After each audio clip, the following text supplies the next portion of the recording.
Everybody, welcome to this webinar. We've got you for an hour today. I'll try to get you out of here in 50 minutes or less. And a little bit about who I am real quickly and where I'm coming from today. I'm one of the founding principals of Synergy Settlement Services. I'm also a board certified Medicare set-aside consultant. And I was also the national chairman of the Liability MSA committee for a group called NAMSAP, which is the only organization in the country that's dedicated to Medicare set-aside professionals. But this topic, for many months, was a very hot topic. In fact, the first time that we covered Medicare set-asides back in March of this year, we had over 500 people sign up for that presentation. So since then, things have cooled off a little bit as far as what's happening and what the people think are going to happen. But by the end of this presentation today, we're going to cover some different information than we covered a few months ago. But you'll be able to not only understand what Medicare set-asides are, when you need them, when you don't need them, when you need to consider them, when you don't need to consider them, but you're going to also be able to arm your staff with information that they need to identify cases on the front end, so these cases get dealt with early on before cases are actually settling. And as Susan mentioned, if you have any questions, please send them to us. We'll address each and every one of them. I promise you that. So, lately, if anybody's been watching the news or reading the newspaper, you're starting to see a lot more talk again about healthcare and Medicare, especially the Medicare Trust Fund. I pulled some recent articles here over the last week where there's a lot of mention of the Medicare Trust Fund going bust in the next few years. It's getting a lot of coverage on the news and all the newspapers nationally, internationally. We've got a new administration in place. We've got a new CMS chief in place, and there's changes on the horizon for the healthcare system and potential huge changes. And all of that has come into play and fast forwarded to where we are now as far as what is going to be happening potentially with liability Medicare set-asides. And this is something that CMS behind the scenes has been dealing with for many years now, but given the current inner workings of the healthcare system and the Medicare Trust Fund, we feel that this is something that CMS is finally going to seriously address, and I'll tell you why here shortly. But for many years, there was talk of CMS actually doing something as far as liability Medicare set-asides were concerned, and nothing ever happened. There were attempts back in 2014 by CMS to put together some proposals of how to handle liability Medicare set-asides. But after some heavy lobbying by AAJ, they decided to pull their cards off the table. And back in 2014, we lobbied heavily with AAJ in conjunction with them in saying, look, Medicare, you don't have the resources to do this, nor can you handle this type of situation as it relates to liability Medicare set-asides. But all these things that are happening here on a economic level, on a macroeconomic level, from the healthcare standpoint, from an administrative standpoint, are leading up to where we are today. And if you look at this slide here, every time they take a consensus of the Americans and the populations, everybody's living longer every single year. And what that means is there's more people that are going to be eligible for Medicare. And this is going to create a huge problem going forward because we can have all these people that are in the Medicare system and potentially no money. So what Medicare has done is say, look, we need to come up with a way to protect the trust fund. And one of the ways they're trying to consider doing that now is on liability Medicare set-asides, believe it or not. And for many years, when you settled cases, you as trial attorney settled cases, the only thing you had to worry about was considering Medicare's past interest and dealing with the lien and all that dealt with. And once Medicare closed their file, that'd be the end of it. You knew going forward that in all likelihood, Medicare was going to pay for your client's treatment going forward if they were Medicare eligible. Now, over the past few years, we've started to get more emails like the one you see on this screen and more inquiries similar to this one. This is an email that I received just less than 60 days ago. It says, Mr. Pettingill, sir, my wife, Judy, and I recently settled a lawsuit against Safeco Insurance Company. To make a longer story short, through ignorance and lack of understanding for something which appears to be very straightforward, declined to establish an MSA. Subsequently, Medicare has declined to pay a medical claim, which was filed for a procedure related to our automobile accident. Info on the denial was sent to our secondary provider, TRICARE for Life. There will be other denials to follow, and I doubt that if Medicare refused to pay, that TFL will step in to breach. Is it possible that you would engage Medicare on behalf to see if this gross mistake can be overturned respectfully?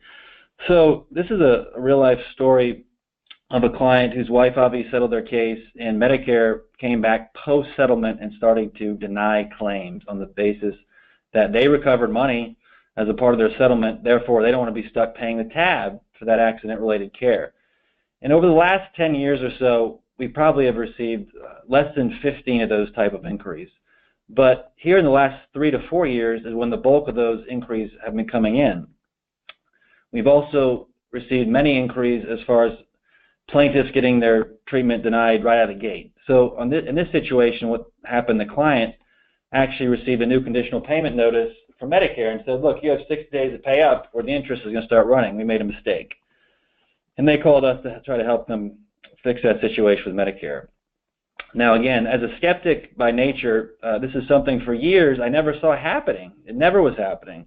Even though we were talking about why the Medicare trust fund had to be protected and in theory Medicare could deny paying for things, we weren't seeing it. And that's scary because we see thousands of cases every single year, and the information, the proof wasn't there. But we're starting to see more of these type of cases. And I'll give you another example.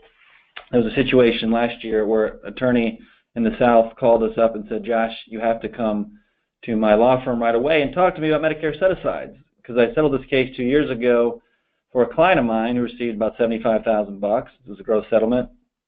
And the client went to go get a surgery, and Medicare completely denied it. And now the client has called me and threatened to sue me for legal malpractice for not advising them about this issue. What can you do to help me? So that's how the conversation opened up when I got to his conference room, and 40 of us were huddled around his conference room. Now, again, those situations are still very far and few between, but they are starting to happen, which plaintiff attorneys need to be aware of. So if you remember anything about this entire presentation, remember this, that a Medicare set-aside is never required by any law or by any statute ever. Let me repeat that. A Medicare set-aside is never required.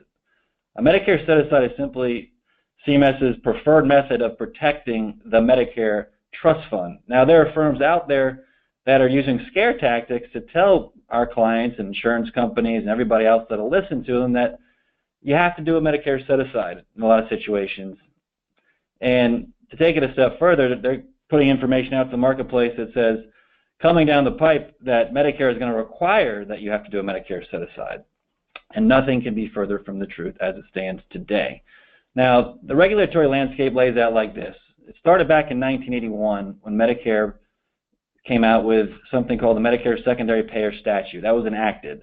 And what that law did was establish a way for Medicare to deny paying anytime there's a workers' comp, liability, or no-fault insurance situation. Medicare is not supposed to be the primary payer. And we'll revisit that in a second. But that law has not changed in over 35 years, the Medicare Secondary Payer Statute law. It is the only law that exists. Since 1981, they've issued a series of what's called policy memorandums. And we're not going to cover all of them today. There are about 16 different policy memorandums. But they are not law. They're just policy memorandums issued by CMS. And the first one that came out was in 2001, which really created what we call today as a Medicare set-aside in the workers' compensation context. And a Medicare set-aside, for definition purposes, is just to carve out of money that's literally set aside in a separate interest-bearing account that's spent down, spent appropriately. It's like a deductible. Once it's spent down, Medicare will then kick in and start paying the tab again for accident-related care. But if a Medicare set-aside is being established, the expectation from Medicare's standpoint is that money should be spent down, those funds should be used appropriately for Medicare-covered expenses related to the accident before Medicare will kick in again. Okay, so fast forward to 2007, we had the advent of the Medicare-Medicaid SHIP Extension Act, which Medicare spent a tremendous amount of resources developing and coming up with a system to track Medicare beneficiaries. Then in 2011, we got the first liability policy memorandum.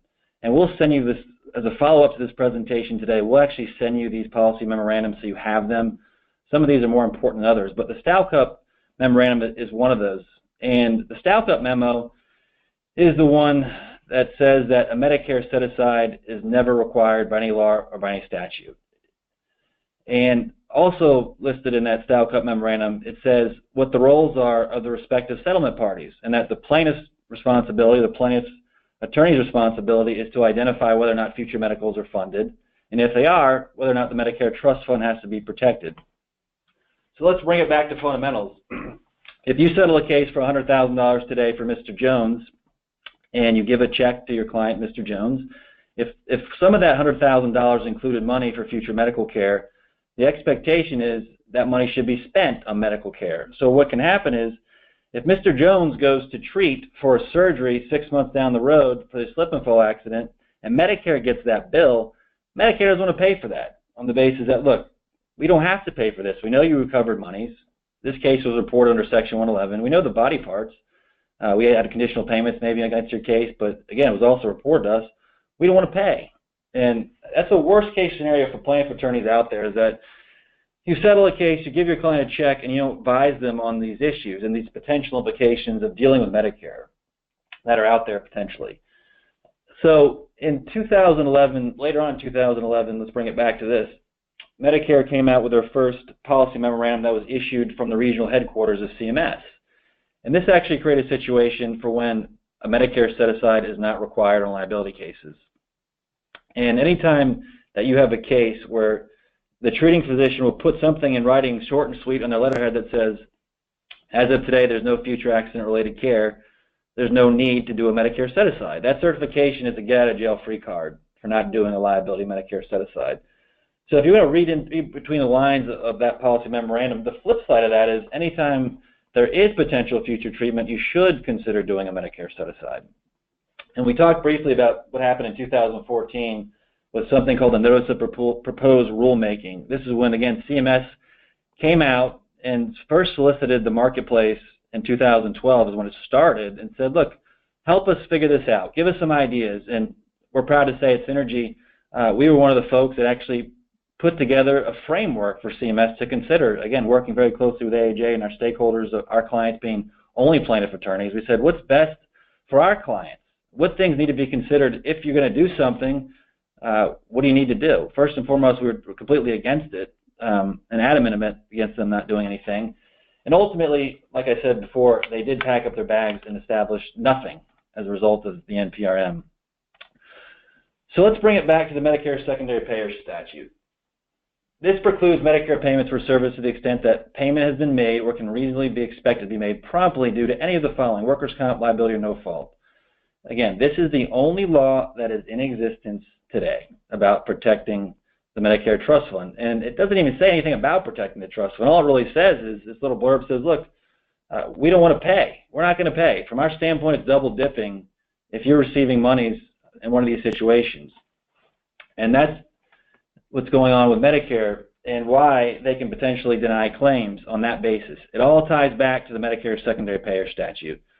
So let's look at this situation here.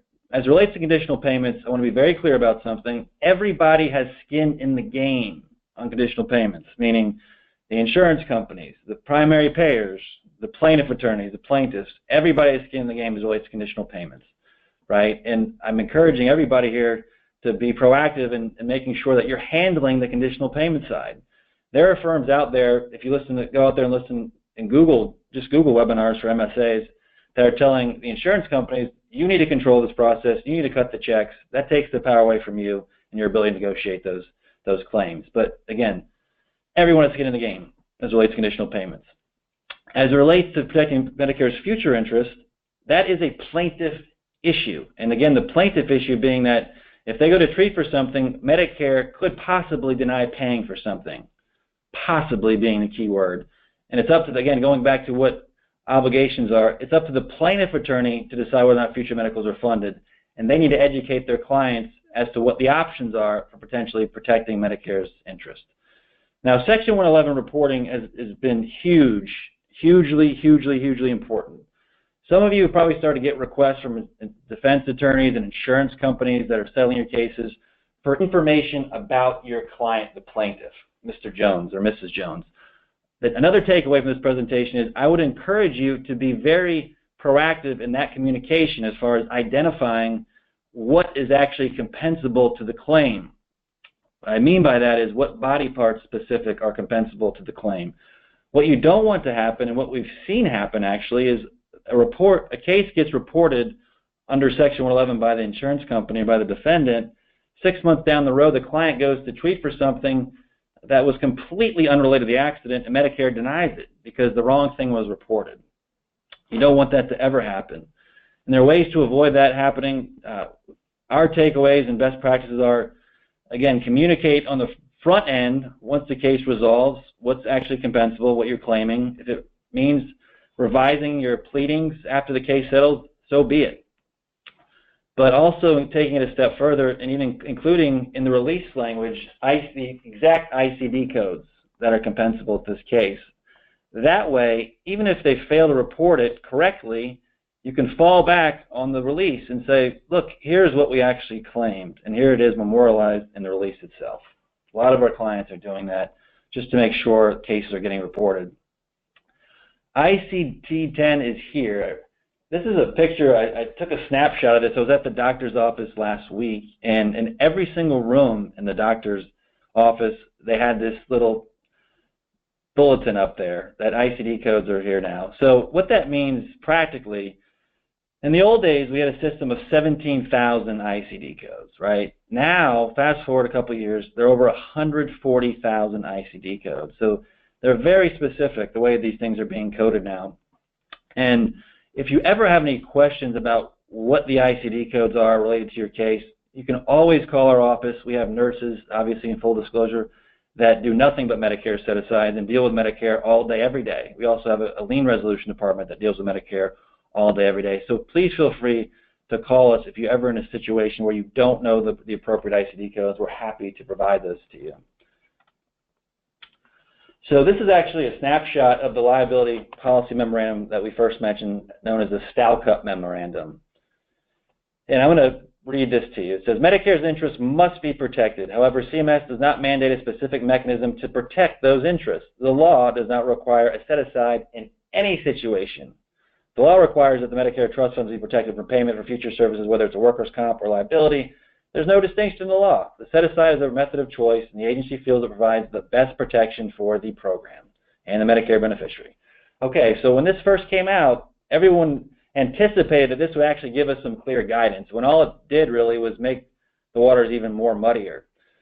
So, again, a Medicare set-aside, you never have to do it. Even in workers' compensation cases, there's a big misconception in the marketplace that in workers' comp, you have to do a Medicare set-aside. That's not true. What's happened in workers' comp is that it's just become the de facto method of settling catastrophic claims. And we also get a lot of phone calls about certain specific situations, like my client is settling their case and they're going to be on Medicare in the next 30 months, or my client's eligible for Medicare now and the case is settling for $25,000 or more. We get a lot of inquiries about specific cases involving clients that are on Medicare and not on Medicare yet. So a lot of that stems from what's called the CMS submission thresholds, and that goes back to workers' comp. In workers' compensation, Medicare will actually take the time to review and approve a Medicare set-aside when it meets one of the two criteria. Number one, the case is settling for $25,000 or more and the client is a Medicare beneficiary. Or number two, the case is settling for $250,000 or more and there's a reasonable expectation of being on Medicare in the next 30 months, okay? That call we get 15 times a week. Josh, my client's settling their case for $250,000 or more, not yet eligible for Medicare, do I need to do a Medicare set-aside? And practically speaking, Medicare is not going to be aware of a settlement if your client does not have a Medicare number as it stands today. It's impossible for that case to be reported under Section 111. So if you're ever in a situation that involves a client who maybe has a reasonable expectation of being a Medicare and the defense is asking you for information, you don't have to give it to them because the reality is that case cannot be reported. Now, there's some things going on behind the scenes in Medicare that they're revising and revamping the Medicare number system, and everyone's going to get new Medicare numbers. And there's some talk that there will be the possibility that Medicare can track beneficiaries that may be coming and getting their cards very soon, maybe getting their eligibility, excuse me. That doesn't exist yet. So the takeaway there is, look, if you have a client that's not yet on Medicare and has a Medicare number, case can't be reported, therefore Medicare will never be aware of that case. Now, fundamentally, when you're in a situation like that, if your client is going to be receiving their Medicare card very soon, you may want to consider still carving out something as far as a set-aside because, again, the fundamental question is, by settling this case, is there going to be a shift in burden of Medicare to pay for this accident-related care? Now, if I was testifying in court on a case like that, I could make the argument for doing an MSA or not doing an MSA. It really comes down to risk tolerance in those situations. But again, I'm a practical person, and theory and practical are two different things. So let's bring it back now to July 2016 when we got an official alert from CMS. And when this came out in July of last year, it didn't get that much attention, really, surprisingly enough.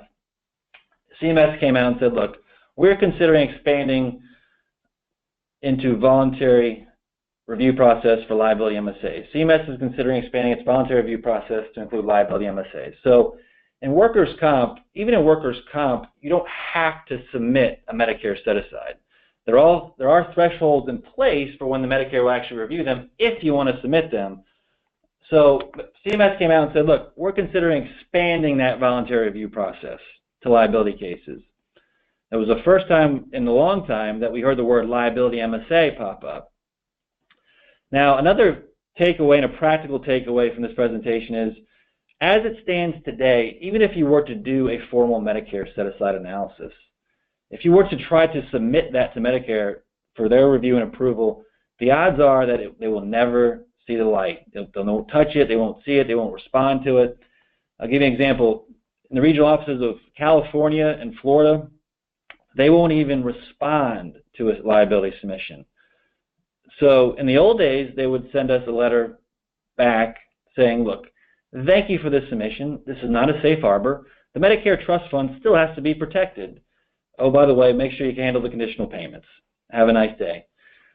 So nowadays, they're not even giving us that letter. So you don't ever want to make CMS approval a contingency of a liability Medicare set-aside or any case for that matter. In workers' comp, I can't tell you how many cases I've seen blown up because Medicare comes back after reviewing it and blows up the number because it's a lot higher number, and now the case can't be settled.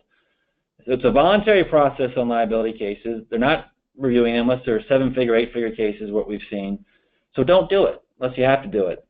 Now we get calls saying, Josh, I know they're not going to review it, but I still want to put in my file that I tried to submit it. You can do that, but it's not going to make a bit of difference from Medicare standpoint because it's not a safe harbor that you attempted to do that outside of CMS actually blessing the MSA number.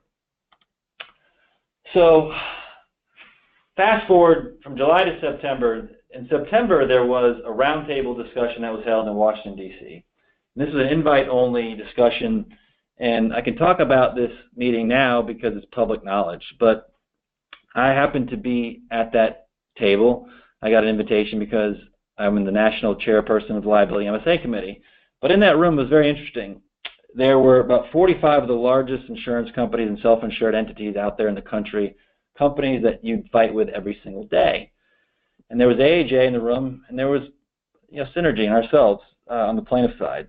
It was about 2 on 50 from a plaintiff versus defense standpoint, which is interesting to note because the Medicare set-aside process that we talked about is a plaintiff issue.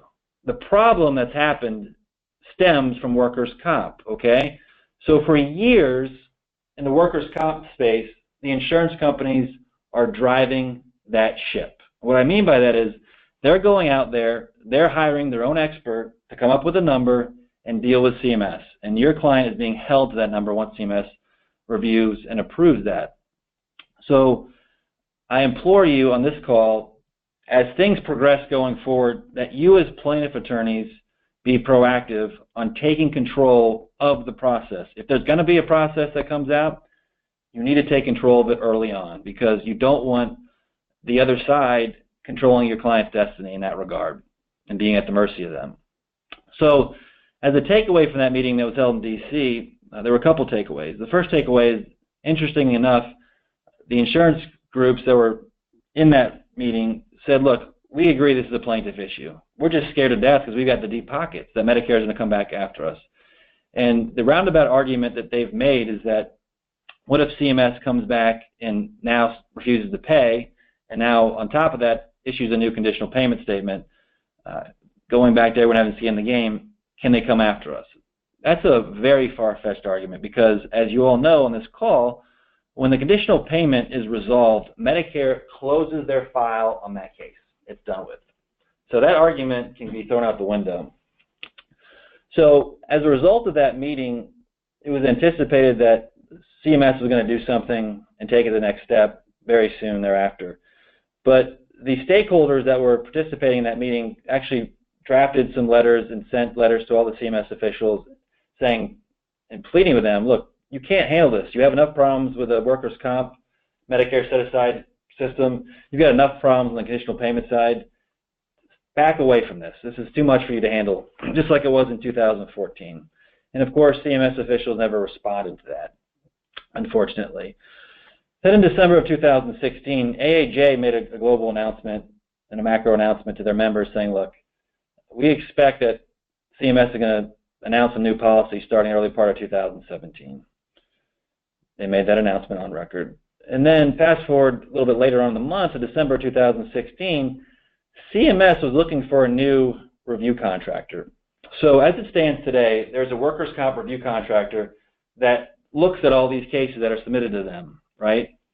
So if a case actually gets submitted, there's a review contractor in charge of handling that case. In the old days, the regional offices used to handle them. Now it's contracted out. So they put out this new draft for proposal for a new contractor. The current contract was up, and they said, we need a new contractor. We're taking bids. And oh, by the way, buried in this draft proposal was liability MSA language. And they said, look, you need to be able to review liability and Medicare set-asides. And in fact, there are going to be two tiers of liability and Medicare set-asides. A full review, which is similar to what we have in workers' comp, and a cursory review, which no one knows what that means. But what we anticipate that meaning is that there'll be situations and cases where you just have to have a checklist of items to check off that will automatically get approved. And there'll be situations as well that you won't have to do anything. But we're getting more mention directly from CMS saying, look, the next contractor has to be able to handle this, has to be able to do this. And here's the actual language, some of the language that was cut and pasted directly from that draft. I'm not going to read it to you. But it mentions the possible thresholds, it mentions of cases that are going to be handled. It mentions that, again, there are going to be two categories, full review and cursory review, based on proposed settlement amounts. So they're tipping their hand a little bit, saying, look, liability MSAs are coming possibly, and oh, by the way, there's going to be two type of reviews. And oh, by the way, it's going to be based on possibly the proposed settlement amounts of the cases. So as far as workload anticipation, this is what they said was going to be happening. 51,000 liability MSAs and no-fault MSAs per year, in addition to the 19,000, 1,700 workers' comp MSAs that they anticipate happening. So as we all know, the liability MSA space is huge, and it's massive compared to the workers' comp space. So now they're gearing up, telling this next contractor, you need to be able to handle this workload if you're going to take this position, if you're going to get this position. That was in December of 2016. They were supposed to award that contract last month. As of today, they have not yet made the announcement of who gained that contract, who won that contract. It's anticipated from the inner workings that I deal with at CMS that the new contractor is not going to be a new contractor. They're going to just re-up with the old contractor because they've had all this experience over the past years in dealing with the issues that they've had to deal with.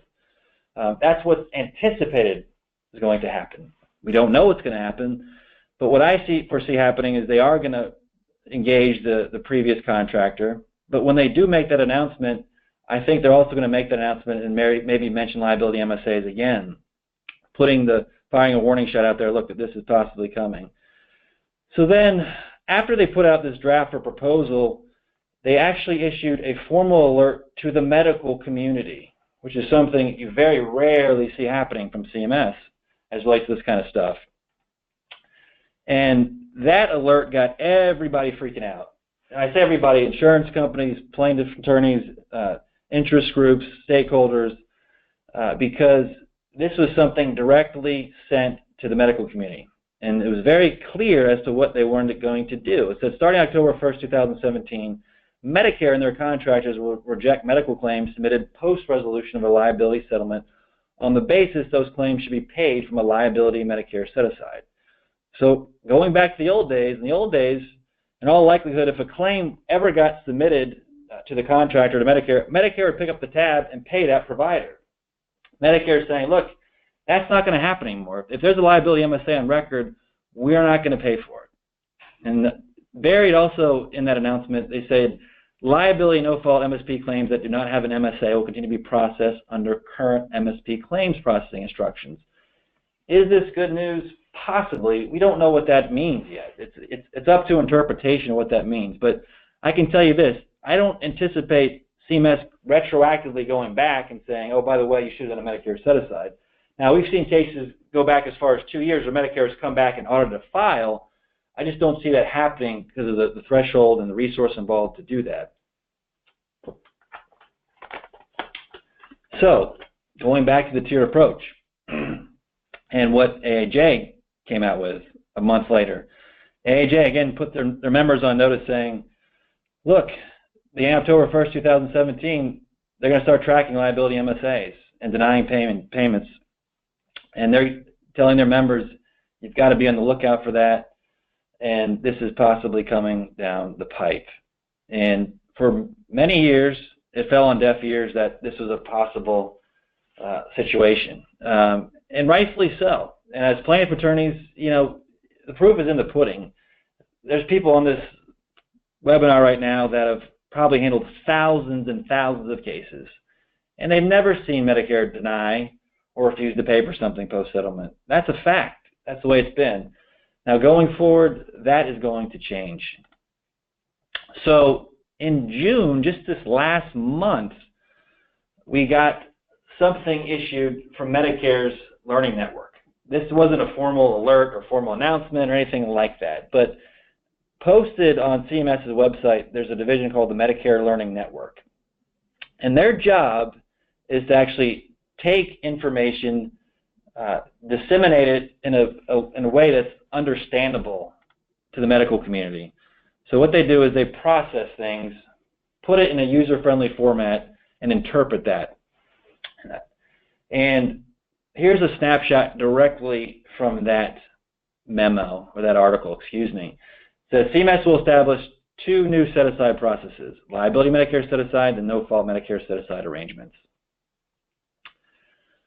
Medicare will not pay for those services related to the diagnosis code or related within the family of diagnosis codes associated with the open LMSA or NFMSA MSP record when the claim's date of service is on or after the MSP effective date and on or before the MSP termination date. Okay, your MAC will deny claims using claim adjustment reason code. I'm not going to read any more of this, but it's right in front of your face, but it says, please be sure your billing staffs are aware of these changes. So they're saying, look guys, we used to cover the tab for this. When you send us bills, we pay for it. No problems, no questions asked. Now what's going to happen potentially is we ain't going to pay. And that's why your billing staff needs to be aware of these changes. That's a pretty scary thing to think about. So what is the basis, or what is the legal basis for Medicare being able to do this? Again, it all goes back to the Medicare secondary payer statute. Anytime there's a workers' comp, no fault or liability claim, Medicare doesn't want to be stuck paying the tab. And that memorandum, that alert, all the alerts, always go back to the Medicare secondary payer statute. The takeaway there is, look, if Medicare never came out with any other formal guidance on this issue, they have everything as far as ammunition that they need to actually deny claims, going back to the Medicare secondary payer statute. What I anticipate happening is that over the next 2 months, not only are we going to get an announcement of the new contract, obviously, but by end of year, I anticipate that we're going to get a new policy memorandum like we have received in 2011 on liability cases. We haven't had one in over 5 years. That's what I see coming down the pipe. We don't know what's going to happen, but that's what I anticipate happening. And I'm as inside gets as related to these issues. Now, let's talk about Medicare Advantage plans for a minute. Medicare Advantage plans are very common. In fact, today, as it stands, 1 out of every 3 Medicare beneficiaries actually has a Medicare Advantage plan. And a Medicare Advantage plan is a plan that's actually processed by a private insurance company. So if someone is on traditional Medicare Part A and Part B, those claims get processed directly through Medicare and their coordination of benefits. Whereas if they have a Medicare Advantage plan or a Part C plan, those claims are processed through a United Healthcare or a Blue Cross Blue Shield or a Cigna. They're processed by a private company. Now, there's been a lot of cases on the conditional payment side here lately. That's a whole different topic and discussion about the rights to recover on Medicare Advantage plans. And Medicare Advantage plans arguably do have the same rights of recovery as traditional Medicare. They seem to be more open to actually working on their liens. They're a lot faster actually because you're dealing with a private entity.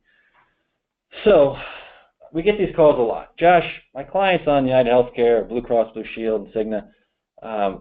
They need to do a Medicare set-aside. They need future treatment. They're a Medicare beneficiary. Is Medicare going to pay? So as it stands today, Medicare does not have the wherewithal to coordinate benefits with traditional Medicare and all of their contractors being these traditional insurance companies, as it stands today. Now, again, there's talk that the Medicare Common Working File is being shared with the Medicare Advantage providers. What that means is potentially they could deny claims. I've never seen it happen. I've seen attempts by Medicare Advantage plans to deny payments post-settlement. But most of the case law as it relates to Medicare Advantage plans is pertaining to conditional payments and past payments made. So as it stands today, what's been happening is as long as the lien has been resolved, they have continued to pay. Now, there's no guarantee that going forward they will continue to do that. But the takeaway is, look, there are situations where you may come back from Medicare portal or Medicare fax and say, look, what is the Medicare lien that I have? And the Medicare lien may be a 0, but someone paid for it, and most oftentimes it's a Medicare Advantage plan that has the lien. You've got to not only get the Medicare's final demand, even though it's a 0 from Medicare's standpoint, but you also got to address the Medicare Advantage plan because that lien exists, and if you don't deal with it, there's potential for major double damages even, and there's a case law out there for that. And we were actually involved as expert witnesses on several key cases, landmark cases, which we can't even talk about today. But what is our litmus test? What do you need to be on the lookout for in identifying cases? It's a 3-pronged test, okay? Number 1, is the plaintiff eligible for Medicare? Number 2, does the case fund future medicals? And number 3, is accident-related care a possibility? If the answer is yes to all those questions, you've got to at least consider doing a carve-out of a Medicare set-aside. Now, again, let's say it again. A Medicare set-aside is never required by any law or by any statute. It's just Medicare's preferred way of protecting their interests. But I'm not saying you have to do a formal analysis and hire a firm like ours necessarily by any stretch. For example, let's say you have a case that's settling for $50,000 and your client may or may not have a surgery that's recommended. There are firms out there that'll tell you you need to do a professional Medicare set-aside, get a report done, and not only that, try to submit it for CMS approval, and, oh, by the way, do professional administration. And that exact example, that happened on a case here about 6 months ago where attorney said, Josh, I've called 2 other firms, unfortunately, before I called you, and this is what I was told I need to do. On a case like that, which I call those bread and butter cases that are selling for $25,000, $10,000, $15,000, $30,000, whatever, it's not cost effective, and it's asinine to do a formal analysis in those cases. That's money that's coming out directly to your client's pocket. What you can do in those situations, if you wanted to err on the side of caution, is look, carve out X amount of dollars, designate it as the Medicare set-aside. Your client goes and puts that in a separate interest-bearing account, document that in the release, document that in your file, document that in your closing statement, and go on to the next case. That carve-out is the de facto Medicare set-aside in that situation. And arguably, that's all you need to do in that case. And from Medicare's standpoint, the only difference between doing that and hiring a firm like us to do it is that when you're hiring a firm like us, we're going through the proper procedure of pricing out that Medicare set-aside, coming up with a number, coming up with a report that provides you and the due diligence, shows the due diligence that was done on the case, provides you the supporting evidence of what was done to protect Medicare's interest. That's the only difference. So we've created this piece which we'll send as a takeaway that you can give to all your staff and employees and keep on your desk. This little litmus test that walks you through when you should consider doing a Medicare set-aside. And we have different levels of services that we can provide depending on the situation, which I'll talk about. But the bottom line and the way to look at this, the best way to look at this is similar to that of a special needs trust, okay? For those of you that have dealt with clients on Medicaid, you'll know that in order to preserve Medicaid eligibility, they have the option to set up a special needs trust. And by setting up a special needs trust, they will preserve their Medicaid eligibility. They are not required or forced to do a special needs trust, ever. The same can be said for Medicare set-asides. Even in workers' comp, I'll repeat it, you don't have to do a Medicare set-aside. But if you have a client, Medicare eligible, number one. Number two, is going to have to treat potentially in the future. And number three, there's some monies that fund future medical care. You got to consider having that discussion and carving out something. So if we're actually doing a professional set-aside analysis, our end goal is always the same, is how do we come up with the lowest Medicare set-aside number possible while making sure every single person to the settlement is protected and Medicare's interests are protected. And there are a lot of ways that we do that. And without getting too specific, we use real-world pricing. We use life expectancies that are actually real life expectancies. Medicare allows us to use what's called a rated age. When we price out a Medicare set-aside, they allow us to use a rated age. A rated age is a substandard life expectancy that's assigned to an individual based on their medical conditions. So let's say a healthy 50-year-old male has a life expectancy of 30 years. That same 50-year-old who's a quad or quadriplegic or a paraplegic may have a life expectancy that of a 70-year-old or a 65-year-old. So the benefit of using that rated age in our reports is that we're pricing it out for a shorter period of time versus a normal life expectancy. And Medicare allows us to do that. Medicare also allows a Medicare set-aside to be funded with a structured settlement. So instead of your client having to bifurcate out a lump sum amount of money into a separate interest-bearing account, let's say it's $100,000. In theory, that $100,000 is going to be spent over that person's life expectancy. And in theory, on the last day of that person's life, they will have spent the last dollar on that account. Versus if you fund it with a structured settlement, the way it's set up, it's a little bit differently. There's seed money, and then there's annual payments through a structured settlement. There's two pieces. So instead of having to set aside $100,000, maybe we can buy a structured settlement for $40,000 or $50,000. That's going to pay out that $100,000 over time. And that's a big advantage for a number of reasons. Clearly, the biggest advantage of doing that is from the price and the obligation of how much needs to be set aside. Instead of setting aside $100,000, maybe you're setting aside 50% of that. And Medicare allows you to do that. But also, instead of you having the client having to exhaust that full $100,000 over their lifetime, they can just exhaust or temporarily exhaust in any given year. So let's say in year two, they have a big surgery and happen to spend down that seed money that was left in the account in that structured settlement payment. Well, guess what? They're back on Medicare's tab again, and Medicare is supposed to pick up for that treatment going forward until that account is replenished with a new structured settlement payment. So just to reiterate, it's a lot cheaper to do it that way and more cost effective. And number two, potentially access to Medicare's tab again a lot faster rather than having to flow through a full lump sum amount. Now, the biggest way that we achieve lower dollar Medicare set-aside amounts is using equitable distribution. And this is something we've pushed CMS very hard for in the past, in the sense that, look, on liability cases, it's a complete different ball game than workers' comp cases, right? And workers' comp, in that case, settles future medical. That person's getting dollar for dollar what the future medicals are going to be. Whereas in a liability case, we never get full recovery, arguably, on a liability case. Therefore, we have some flexibility to take into account procurement costs, to take into account liability issues, to take into account coverage issues, take into account pre-existing issues. We use all those things to drive the lowest Medicare set-aside number possible. And there is case law to support apportionment. Benoit versus Neustrom is the first case that came out. And in that situation, there was a case in Louisiana where there was a $100,000 settlement. Both sides, both the plaintiff and defense, got Medicare set-asides. And the average Medicare set-aside was nearly $300,000. And the judge looked at all the facts of the case and said, look, I'm going to take that $300,000 Medicare set-aside and bring it down to a $10,000 Medicare set-aside. And that was the first case law that we got on apportionment and equitable distribution as it relates to liability MSAs. Now, the formula that we use is different than everyone else's. Most oftentimes, that we recommend you doing an Alborn type approach, where you look at the full value of the case versus what the client's net recovery is going to be. And there's plenty of other approaches in way of apportionment and equitable distribution. This is one of many. But the bottom line is, very rarely are we saying, look, you need to set aside the full amount of the MSA. Now, in a perfect world, and if there's monies there available, best practices are to fully fund the MSA.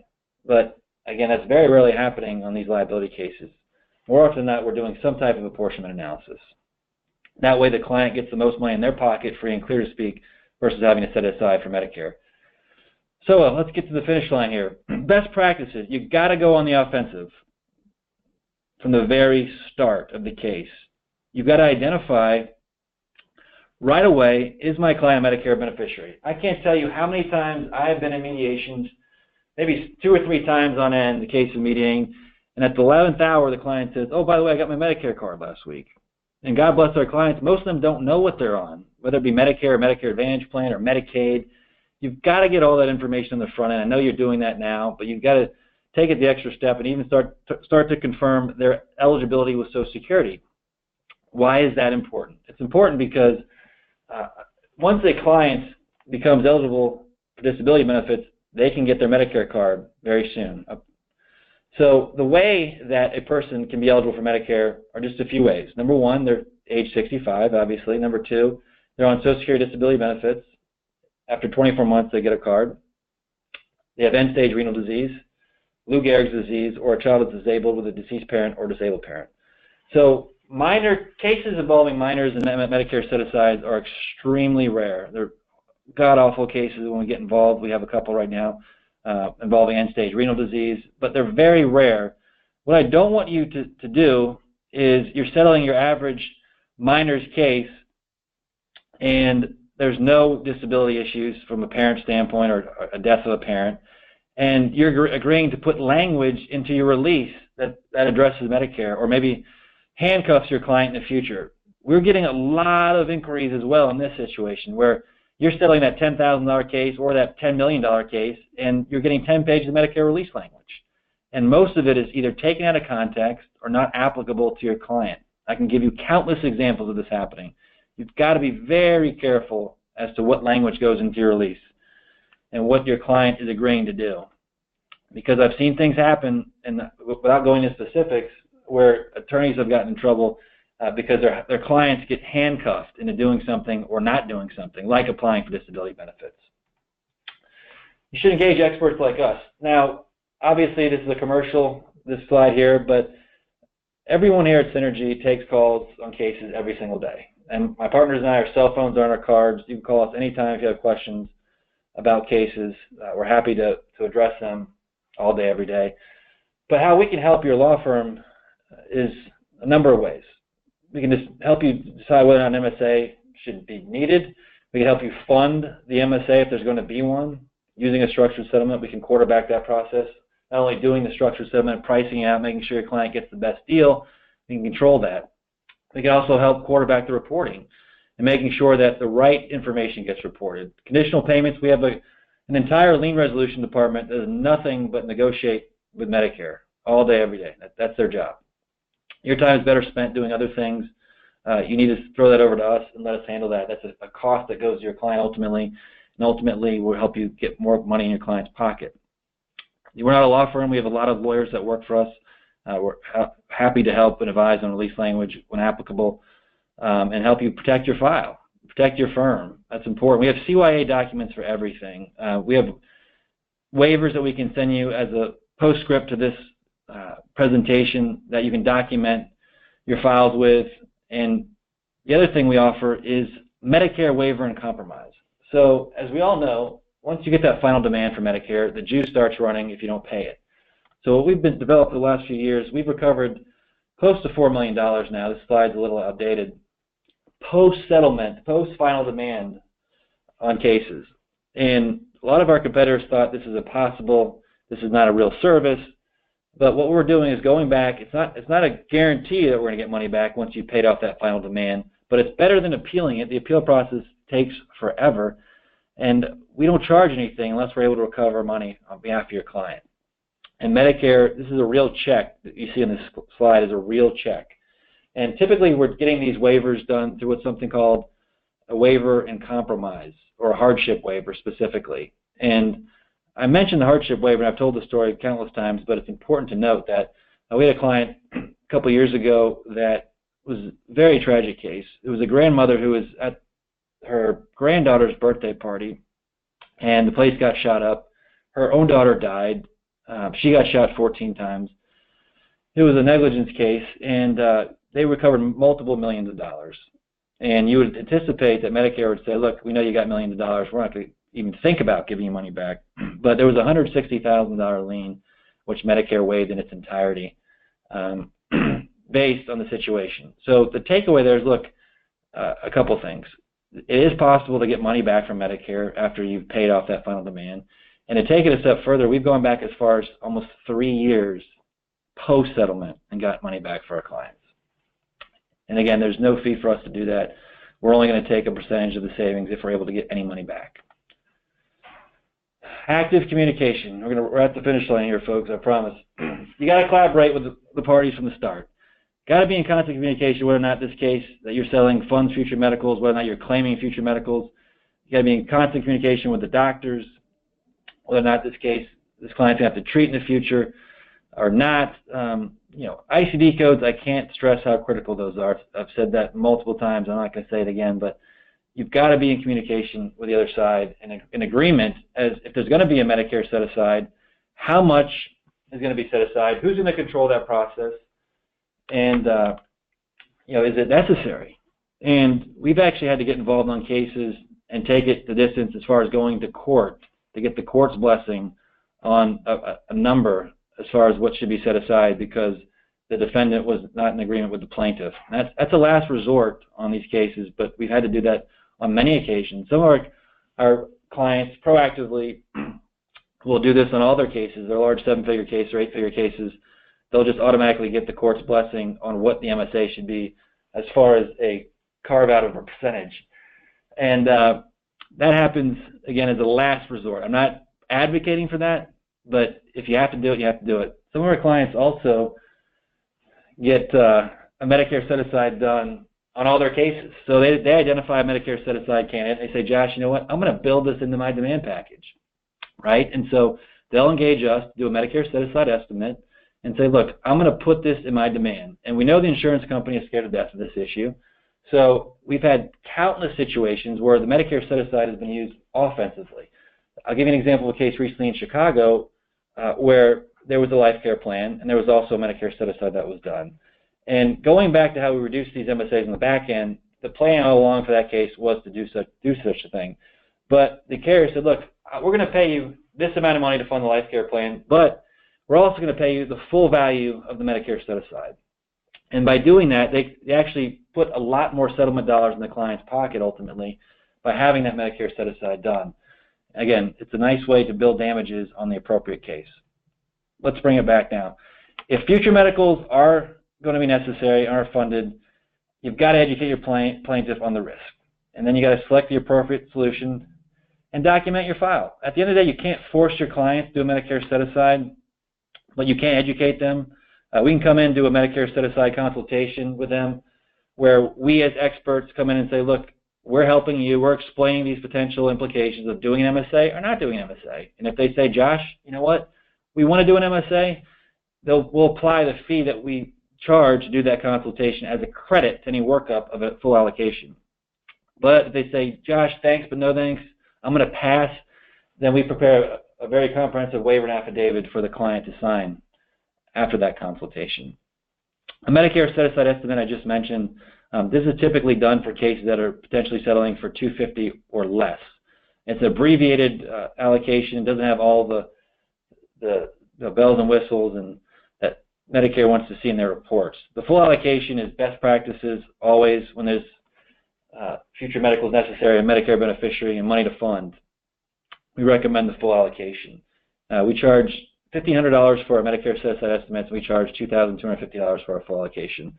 But there are situations where the answer is no to that three-pronged test, that litmus test we mentioned earlier. And if the answer is no to any of those three questions, we can put together an MSA evaluation letter that says you don't need to do a Medicare set-aside. Medicare's interests were considered, but for these reasons, there's no need to do a Medicare set-aside. We charge $375 for that. Now, post-final demand, post-settlement, we can put together a trust for your client. We offer a trust solution, which is very cost-effective, probably the most cost-effective solution in the country. And we can do this for dual eligibles as well. We have a pooled special needs trust for our clients that are on Medicaid. It's a very low fee, just one-time fee to set up, and the annual fees are very low, probably the lowest in the country.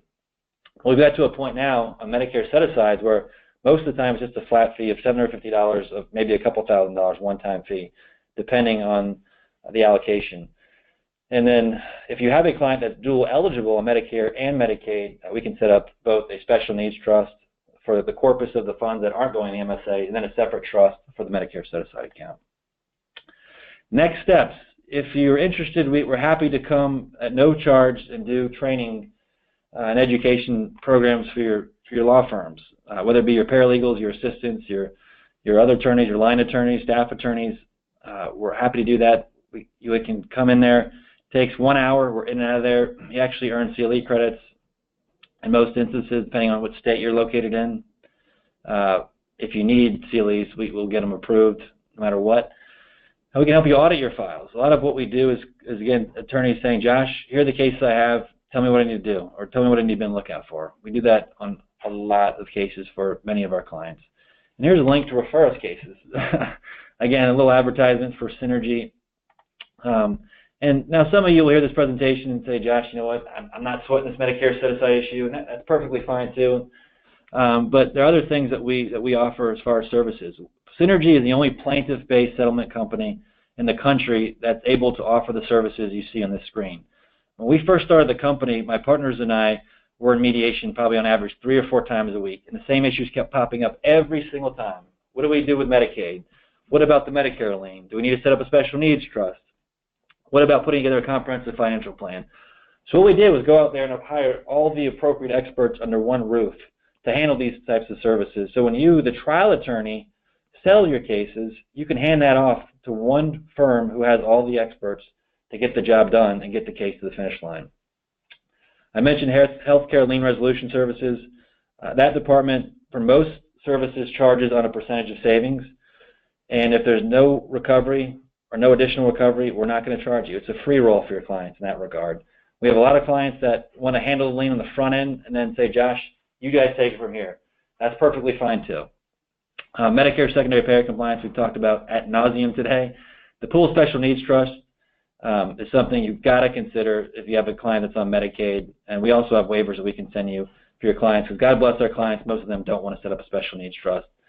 We have a proprietary trust product. So structured settlement is a big part of what we do. In fact, when we started Synergy, we owned one of the largest plaintiff-based structured settlement companies at the time.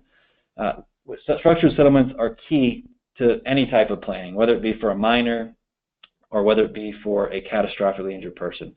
But as an alternative to a structured settlement, we can put together a trust that not only allows you to replicate what a structure can do and offer a higher payment, but it also gives your client liquidity, right?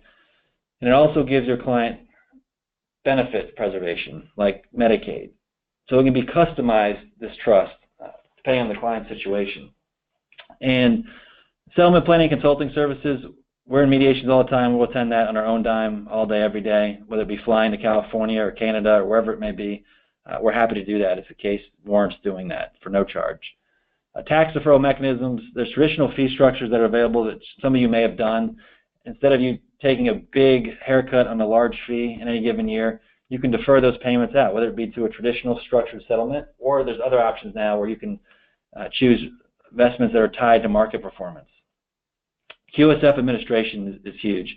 QSFs are great because if you settle a case, you can let the defendant out of it, they can cut one check, and you can sort out all these issues. Instead of you having to make a rush decision on whether or not the case should be structured or whether or not the lien is resolved, you can do a QSF, park the money in a QSF, and still have the benefit of doing a structure or trust or structuring your fees, and it lets the defendant out and gives you time to do that. And finally, mass tort resolution. For those of you that do some mass tort lien resolution, a big part of what we do is on the mass tort side. We have a separate company that handles that. I thank you all for participating today. I'm going to wrap up and get some lunch. Please call us. Give us your questions. We covered a lot of information in a short amount of time. Like I said, we're happy to come to your office and do a webinar like this for your staff or come live. And we look forward to working with all of you. And that's going to be the conclusion of this presentation. Thank you.